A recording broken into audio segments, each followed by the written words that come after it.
In this video tutorial, I'm going to share to you on how I can fix keyboard typing wrong letters on your Windows 11. So let's get started. Click on the start button and then you have to go to settings. Now from the list of options on the left pane, we have to go to system.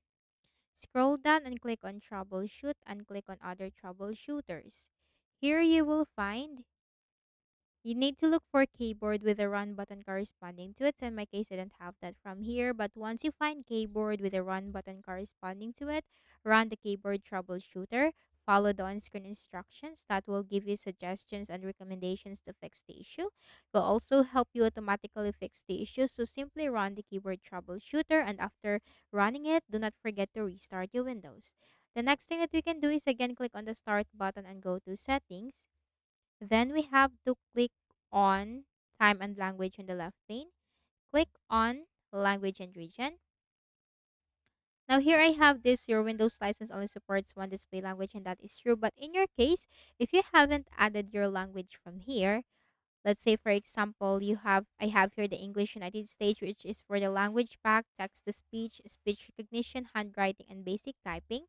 Then you just need to simply click on add a language, scroll down to the language that you prefer, okay, or scroll down to your language and then just simply click on next.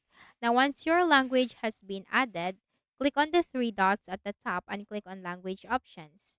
Now for the language pack, simply click on install or so, and make sure that you will do that for the basic typing, okay, because this is what you wanted for the basic typing. Simply click on the install button or download, okay.